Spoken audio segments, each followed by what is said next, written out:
आज कार्य पत्र 11 कर रहा हूँ। दक्षता क्या मिलने वाली है? व्यावहारिक जो व्याकरण है ना, जो काम आने वाला है, व्यवहार में आने वाला है, उसकी जानकारी बढ़ेगी। शब्द समूह में शब्दों के अर्थ को समझ पाओगे। तो पहला प्रश्न है, दिए गए शब्द समूह में अलग अर्थ वाले शब्द पर गोला करो। तो एक तो करके बता दिया इसने, दिन, वार, दिवस, एक ही बात है, रात अलग हट गया। ऐसे ही नीचे देखो, आग, अनल और अग्नि, तीनों एक ही बात है, मशाल अलग हो गया। अब इसके साथ जो खाली जगह पड़ी है ना, वहां लिखो, दोबारा से लिखो, ए ने अनल लिख दिया, अनल, इसके बराबर का निशान लगा, लिख दो आग, लिख दिया। अब अनल के नीचे लिखो अनिल, ए छोटी नी और ले अनिल, लिख दिया, बराबर का निशान लगा, लिखो, लगा दिया।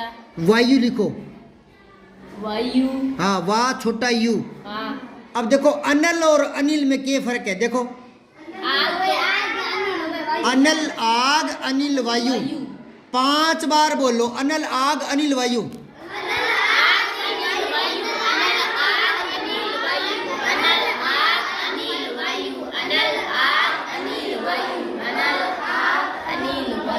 हाँ, ये शब्द जितने ज्यादा देखते रहोगे उतना ही लाभ ही लाभ होगा।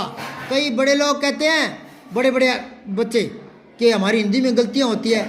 अरे होगी, लिखना होगा अनिल, लिख दोगे अनल, गड़बड़ हो जाएगी ना। किसी लाइन में कोई कहानी लिख रहे हो, कोई बात लिख रहे हो तब। अब आगे देखो, दोस्त, बंधु, दुश्मन और साथी। साथी कैसे बेटा? हाँ, दुश्मन अलग है, साथी तो दोस्त को ही कहते हैं।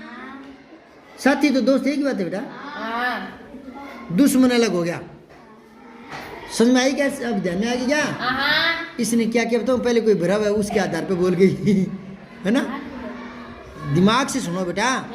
अब आगे देखो, नेत्र, नयन, आंख, एक ही बात है, पलक अलग हो। पलक क्या होती है, कोई बता देगा? पलक बताओ हैं? अरे जो आंख के ऊपर है ना, जो झपकते हैं, ये पलक है। हाँ, पलक बंद कर लो तो आंख बंद हो जाती है, पलक ऊपर कर लो आंख खुल जाती है। आंखों का ढक्कन है समझ गए क्या? पलक है या नहीं समझे? कहते हैं ना कि पलक झपकते ही, तो यूं इतना सा करते ही, पलक झपकते ही मतलब पल में ही, एक पल में ही पलकें झपक जाती है ना। हम तो गेम खेलते थे ऐसे कि तू मेरी आंखों की तरफ देख, मैं तेरी आंखों की तरफ देखता हूं, देखते हैं किसकी पलकें जल्दी झपकती है। अब आगे देखो, पवन, वायु, हवा, एक ही बात है, तूफान अलग हो गया। और देखो दूसरा प्रश्न, दिए गए शब्दों के 3-3 पर्यायवाची लिखने, 3-3 अर्थ, ठीक है? तो 3-3 पर्यायवाची, जैसे इसने एक लिख के बता दिया, गृह होता है घर, आलय और हाँ, विद्या आलय, विद्या का घर यानी विद्यालय यानी स्कूल, तो विद्या आलय, आलय होता है घर। अब धरा का लिखो, धरा, एक तो लिखो धरती, एक लिखो भूमि, एक लिखो पृथ्वी, हाँ भू, वसुंधरा, हाँ धरा, समझ गए? धरा तो है ही, हाँ वसुधा। अगला देखो खग, खग होता है पक्षी, क्या? खग किसको बोलते हैं?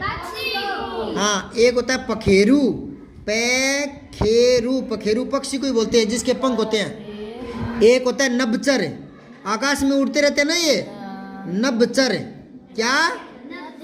हाँ, अब बताओ पक्षी के पर्यायवाची बताओ, खग, पखेरु, नभचर। नभ क्या होता है? आकाश, नभ, गगन, अंतरिक्ष, आसमान, ये सब पर्यायवाची है। अब बताओ आसमान के, बताओ आसमान के नाम बताओ, आसमान के, आकाश, आसमान, नभ, गगन, हाँ, अंतरिक्ष, हाँ, नाम सुना है क्या? अंतरिक्ष, अंतरिक्ष किसको कहते हैं? आकाश को। तो नभचर यानी आकाश में चरने वाला, आकाश में घूमने वाला। आकाश में कौन उड़ता है? पक्षी, हाँ, तो नभचर। अब याद रह जाएगा।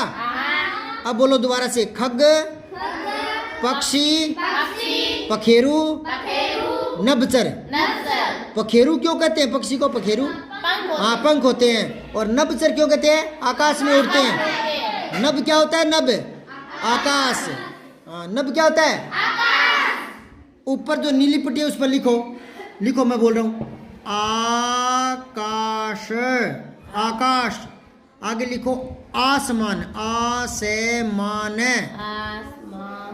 और आगे लिखो अंतरिक्ष। ए ऊपर बिंदी, ते छोटी री और क्षय क्षत्रिय। अंतरिक्ष। अंतरिक्ष लिख लिया क्या? ए ऊपर बिंदी, ते तलवार, छोटी री और क्षय क्षत्रिय।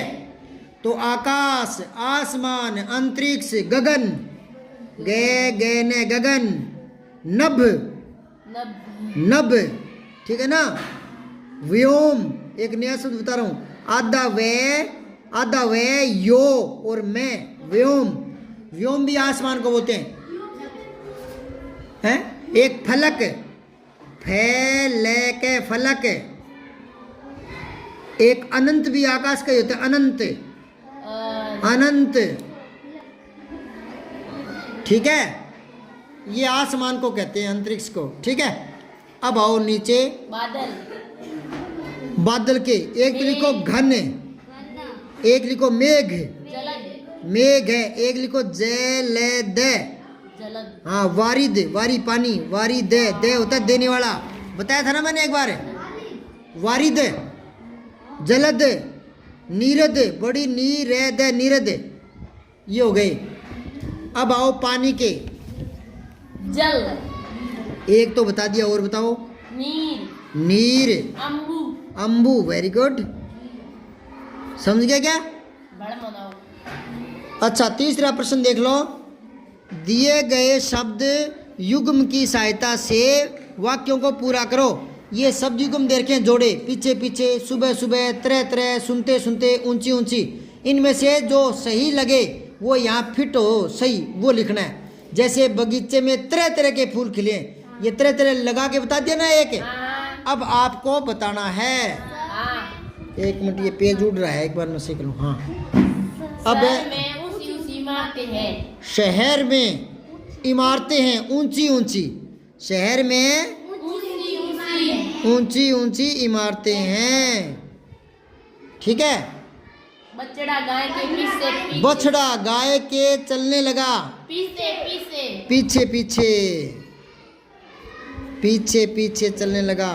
तुम्हारी कक्षा लगेगी सुबह सुबह। हाँ सुबह सुबह।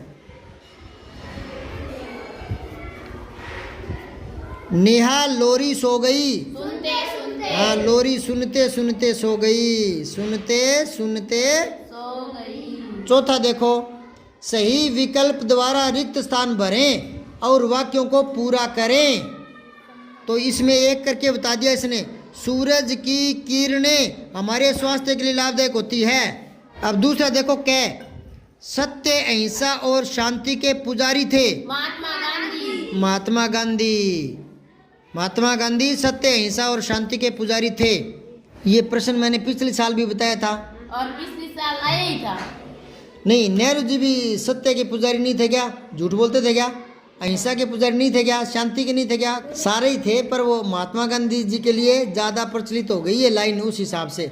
बाकी तो सारे ही सत्य के पुजारी हैं, सारे ही अहिंसावादी हैं, सारे ही शांति प्रिय हैं। समझ गए क्या? कोई इनमें से कोई लड़ाई नहीं चाहता, कोई हिंसा नहीं चाहता, कोई झूठ बोलना नहीं चाहता। ठीक है। पर ये लाइन चर्चित हो गई महात्मा गांधी के लिए। ये रिक्त स्थान है, यूँ नहीं देना चाहिए, ये यहाँ महात्मा गांधी लिखना चाहिए। महात्मा गांधी सत्य अहिंसा और डैश डैश के पुजारी थे। तो नीचे शांति, क्रांति, क्रोध ऐसे चार बना सकता था। ठीक है ना? चलो जैसा भी है। देश के वीर अपने देश की के लिए हाँ आन बान शान के लिए बलिदान दे देते हैं। Very good.